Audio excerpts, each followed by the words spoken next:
awareness, and he will provide us some information on himself and introductions. Okay?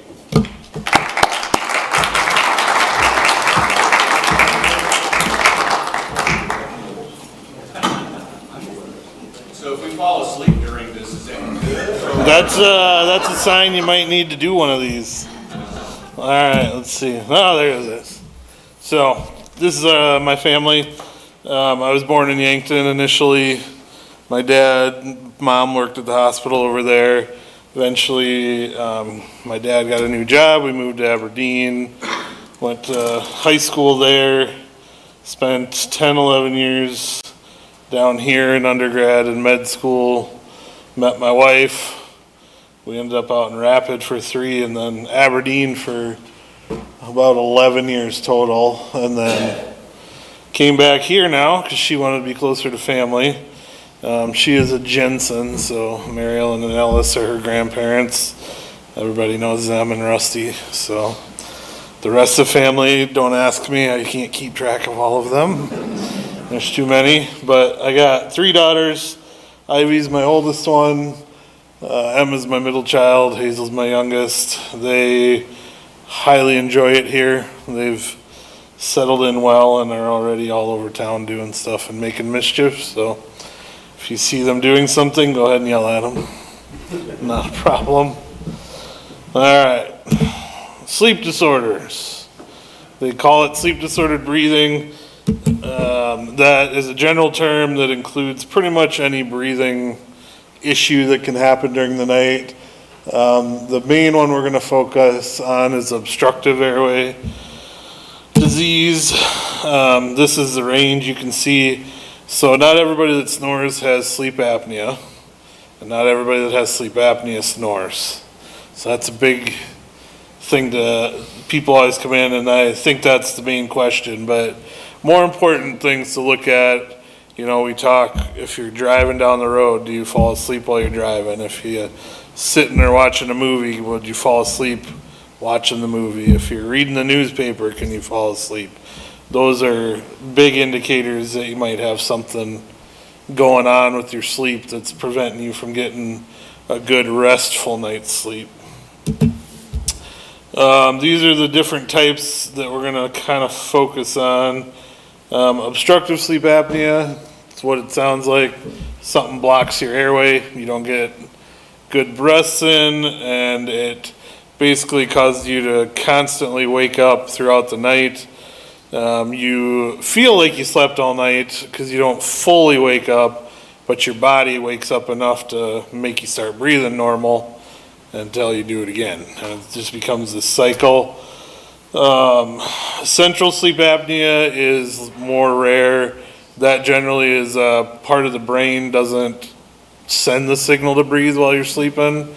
That's a bigger one that we're not going to get into. Usually has underlying associated diseases with it, so that one's a little more complicated than we need to worry about. Like nocturnal hypoventilation, shallow breathers sometimes struggle. Those people just need a little oxygen. I don't know if you know someone that wears oxygen at night, but that's an easy test to do. You wear one of the little finger oximeters overnight. It'll record your numbers all night, and then if you need it, we give it to you. Chain Stokes is more of a, we're not going to go into that one either. Sorry. So this is a slide. It kind of shows you normal breathing pattern. You get the regular intervals up and down. With sleep apnea or the central apnea, your brain says if you've ever looked at newborns, they do this, and it freaks new parents out. But if you have a brand new baby, watch them breathe one time. They'll breathe super fast for 10 or 15 seconds, and then they won't breathe for 10 or 15 seconds. And that's because they're developing that neural pathway. But in some people, it progresses, and they have it later in life. And that's hard to deal with, but that's not our main focus today. This is our most common one, central sleep apnea, there we go, obstructive sleep apnea. That's the one we want. So supposedly 8 million people suffer from it. That number comes from the Sleep Foundation. Most people are undiagnosed or just, I would say there's a lot of refusal to be diagnosed, just because they don't understand why it's important if it's untreated. With this, the most common reason, when people sleep on their back, their tongue falls backwards, blocks off their airway. If you watch someone with this sleep, they tend to be gaspers. You know, they'll snore for a while and all of a sudden they'll be quiet and then you'll hear that gagging or gasp. That's a common sign of needing some help with that. Symptoms, snoring can be in there, the gasping. I would say the more important ones are the lack of energy throughout the day. The DOT put a lot of emphasis on obesity and body habitus, if you know anyone that drives. If you have a neck that's over 18 inches, they automatically require you to do a sleep study now. But having sleep apnea can actually predispose you to diabetes and high blood pressure. They can also predispose you to sleep apnea, so it's kind of a chicken egg thing, but they kind of go hand in hand. There are, like I said, people who don't snore. This guy, you know. But those ones are harder to diagnose just because they come in, they say, I'm tired, I'm fatigued, I sleep well at night. You know, you say, do you snore? They go, no, I don't snore. But when you do the sleep study, you see that they are not breathing appropriately. So, risk factors, family history is a risk factor. I wouldn't say, I don't know that there's a genetic component, more of people tend to have similar bodily habitus in families. So I'd say that's more of the reason. People with AFib, as you get older, it's more common just because you lose some of the muscle strength in the neck muscles. So then your tongue's more likely to fall into the back of your throat. There are people who obviously have brain injuries and then end up with apneas. So I don't know if you can read that one very well, but it just shows the prevalence of high blood pressure, obesity, heart failure. Those are the top 3 comorbidities associated with that. So heart disease and lung disease go hand in hand. That's all that slide's really showing you. We talked about that. So sleep, if you're diabetic, people tend to have a harder time controlling their blood sugars during the apneic episodes. If you're not getting good oxygenation, then your body's constantly fighting that up and down of the no oxygen with oxygen. The sugars can go kind of haywire. So having that treated, generally you see better A1Cs once you get someone treated for sleep apnea.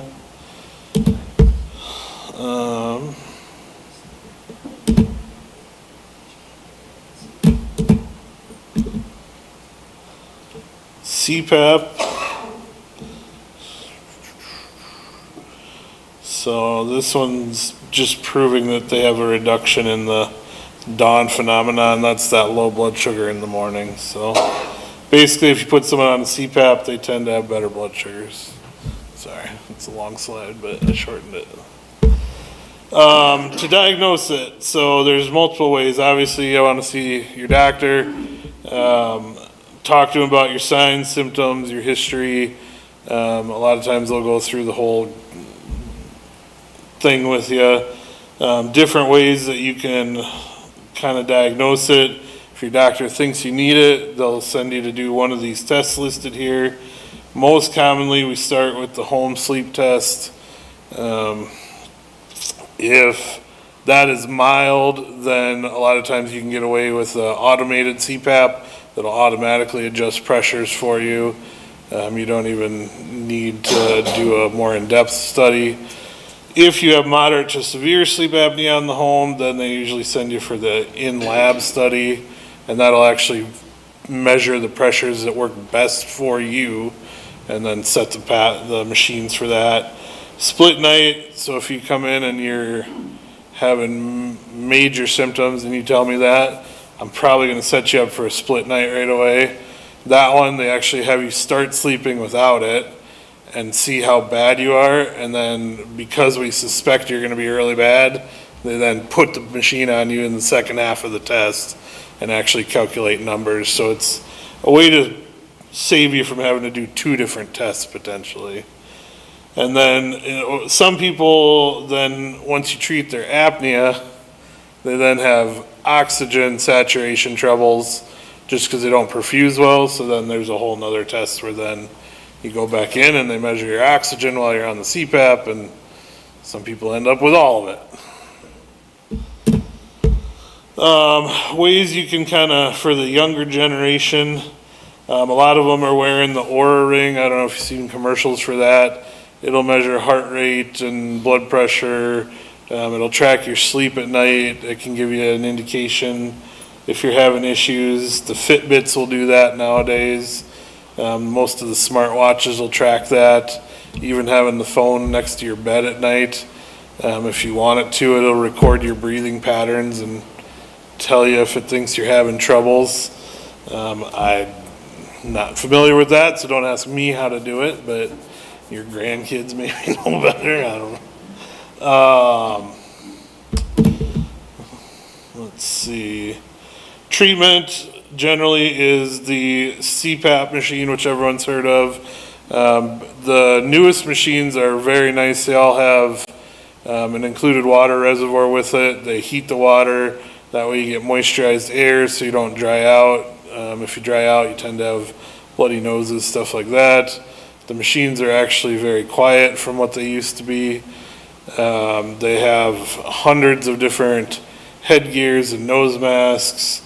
But basically it starts off low while you're falling asleep, and then once you're asleep, it'll blow higher pressures based on what you're breathing, and the pressure forces the tongue to move forward and stay open, and then you get good oxygenation at night. Some people try anything they can to not have a CPAP. Back, years ago, people used to get a surgery that was called a UPPP. They'd go in and they'd actually cut out the back of your soft palate, and they thought that actually helped. It has been shown to not be very effective, so we don't do that anymore. Dental appliances, they sometimes will make molds that'll pull your jaw forward on the bottom.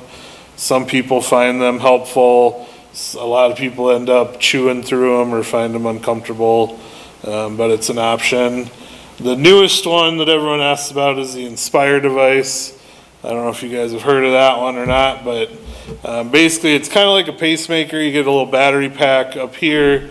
They run a wire up to your hypoglossal nerve, and then at night you turn it on. It sends a low voltage signal to stimulate that nerve. That nerve then makes your tongue stay tensed all night long so it can't fall backwards, and then you don't block your airway.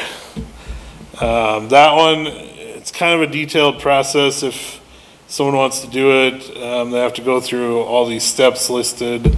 You have to find a doc who can do it. Because it's new, it's harder to find.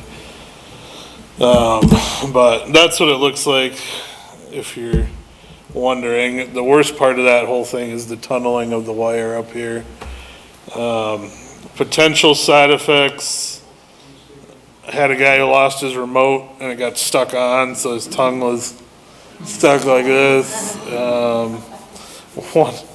One guy, some people say they taste metal constantly, but some people get little zaps from it if it misfires. But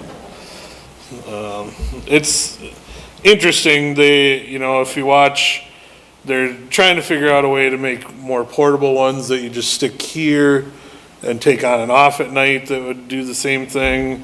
They're not quite as effective yet, but if someone can ever figure that one out, they'll make a lot of money. But the benefits of treating, you get better sleep, Better daytime sleepiness, obviously lowers high blood pressure, heart disease, and then just overall health and wellness. A lot of people lose weight once they treat their sleep apnea, which is beneficial. And then, so this is it's a busy slide, but basically the top line on the right side is people before wearing CPAP, how they would rate, and the bottom line is after wearing the CPAP, and it's, are they good, the same or better, or good or better, and then after 5 to 10 years, you can see people get more comfortable with it, and they do find more benefit the longer they tend to use it. After 10 years, you get almost all green for people being beneficial. The people who truly stick with it and benefit from it, once they do get used to it, they will tell you that they can't sleep without it. So, but I will say it does take getting used to. If you're a light sleeper, it's hard to sleep with the headgear on. Most people, Medicare requirements, they want you to wear it 4 hours a night for 90% of the nights. I will say that's hard when you're first starting. Most people get 2 hours a night for the first month, and then we try to ramp them up just so that they have a better long-term success rate. Sometimes that requires arguing with Medicare, but we do it. But the longer you can ease into it, the better off you are. And then this shows you, on the left side is the before numbers, on the right side is the after numbers. Just again proves that it's beneficial. Risks of not doing it, kind of opposite of everything beneficial. All right, questions? It's a lot of information. Yeah. As of late, I've heard many speak of taking like 5 milligrams of THC to improve their sleep or ability to sleep. How would you assess the quality of the sleep that you derive from that? So I guess I would say that there's a difference between do I sleep and the quality. Some people I have a hard time falling asleep, hard time staying asleep. That's not necessarily what this is going to help with. This is more the quality. So when you sleep, you go through the 4 stages of REM, stage 1, 2, 3, and then you got to get into that deep 4th stage of sleep. That's where your body rejuvenates and resuscitates itself.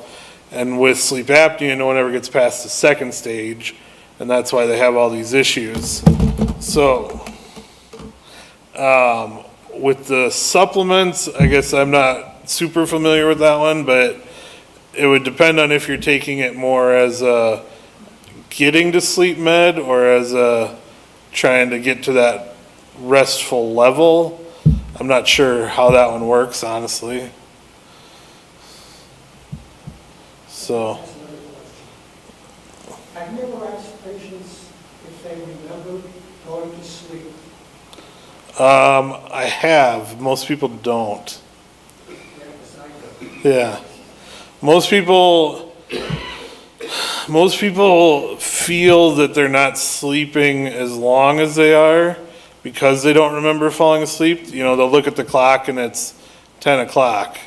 And then the next time they look at the clock, it'll be, whatever. They'll look at it multiple times, but then all of a sudden they fall asleep, and most people don't remember falling asleep. The funny thing, while I was doing this, I was reading, years ago before we had ambient lighting, the natural sleep cycle was you went to sleep when it was dark, you sleep 4 hours, you'd wake up, you'd be awake for 2 to 3 hours, and then you'd fall asleep and sleep 4 more hours and wake up with the sun. Like that was the normal natural cycle of sleep years ago before we had electricity. And once we got electricity, everybody tried to cram all 8 hours together, and I think that's where a lot of people struggle at night because their body wants to wake up in the middle of the night and do something for 2 hours and then go back to bed. You want to, yeah, go ahead here. I'm a CPAP fan. In my 40s, yeah, I'm working hard, yeah, I'm tired, yeah, it's the farmer's nap at noon, okay. But then a few years later, it's, well, maybe a mid-afternoon nap or yawning at the movie or evening, or just a quick shut my eyes for a few minutes, okay, fine. Like, I've never been able to hear myself snore, but my wife said, you do snore, Scott. So I want you to say to the doctor, did the test from 11 to 1 a.m. Yeah.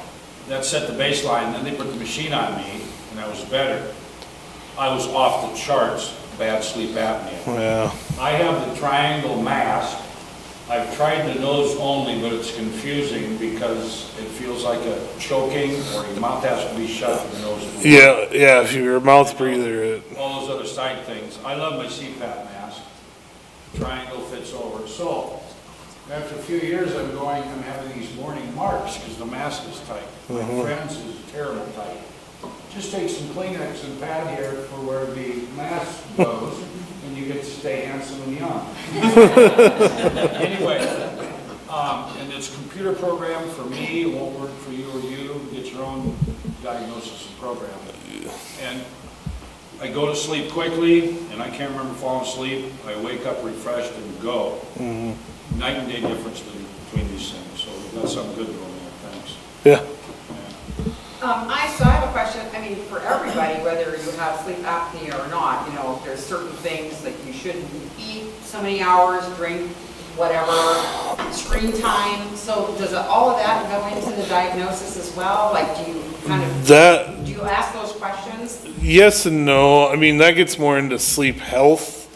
So I do more of those questions for people that come in and say, you know, I go to bed and then I lay there till 2 in the morning and don't fall asleep. Well, then I get into, you know, what time did you eat before you went to bed? What time, you know, are you sitting in your bed for 2 hours watching your tablet and then try to lay down? That's more of a sleep health. It's kind of a different pathway. Some people address all of it in one shot, but if you're mainly there for sleep apnea, I don't necessarily go into that side of it unless you say, you know, if someone says, well, I worry I'll get to CPAP and not be able to fall asleep with it because I have a hard time, then we go into all that. I can tell you I am a very light sleeper just from residency. I mean, doing nights and stuff, it doesn't take, you know, hardly any sound and I wake up. And I started wearing the CPAP recently and I have no trouble falling asleep with it. I mean, the ramp, it starts at a low ramp, so low that you can't even tell it's running. And then by the time I'm asleep, it ramps up to the higher level. My issue is I generally got to pee in the middle of the night. And then when I try to go back to sleep, I got to reset the ramp. Because otherwise I'm a mouth breather and it blows out your mouth and it can kind of wake you up. So I'm still working on what masks I want. The nose ones are super nice. They're soft, they're easy to wear, but I think I'm gonna have to look at a triangle one because when I wear it, I wake up and it's blowing out my mouth. I mean, and then you're not getting the same benefit. Yeah. I have a problem, it's probably mainly a habit. I get ready for bed about 7, because I get up early. And I finally get to sleep by about 8. About an hour and a half later, I wake up, I start thinking, what is there to eat in the kitchen? Yeah. So I go out in the kitchen, find a muffin or something, eat it, go back to bed, go to sleep. Then about 2 o'clock, I wake up again. Well, And I don't eat this time, but I'm just trying to go back to sleep, and sometimes I'm going to wait for a couple of hours.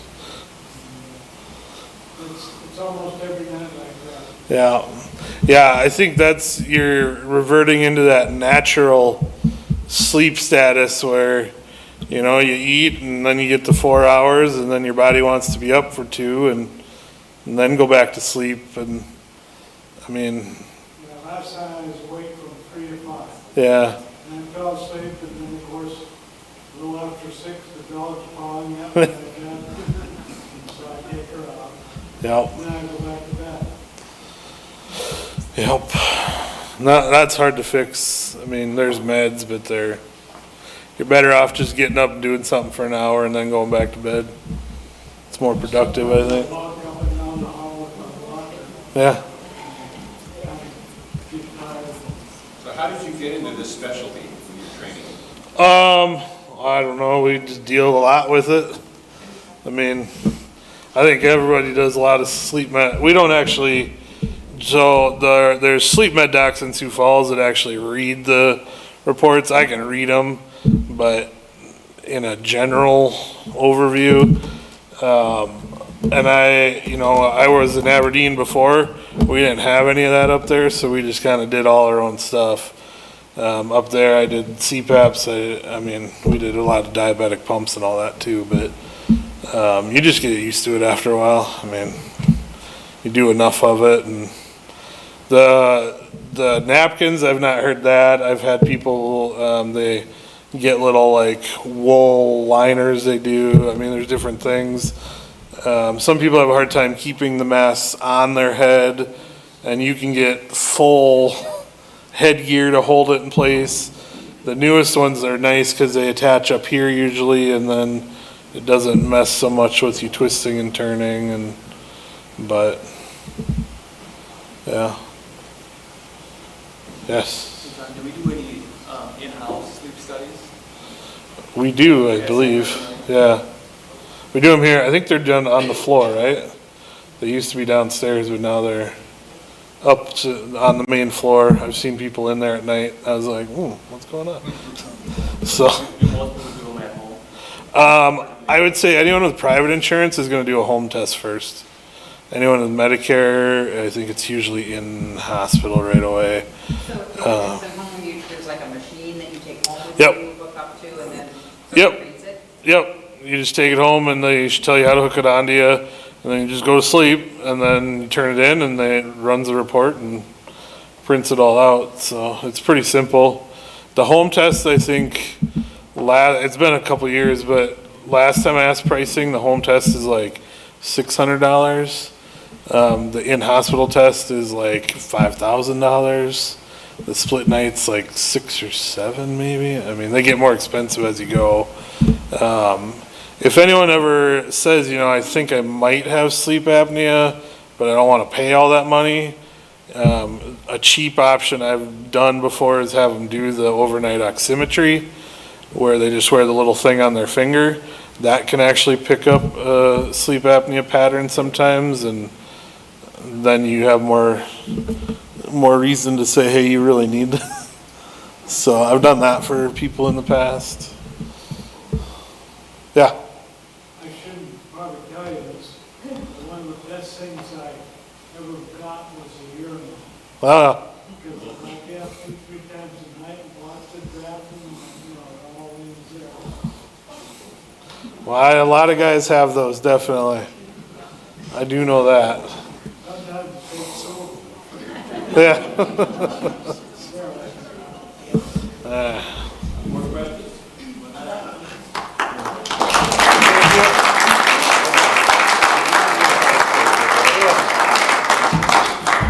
Thank you, Dr. Olson, but we do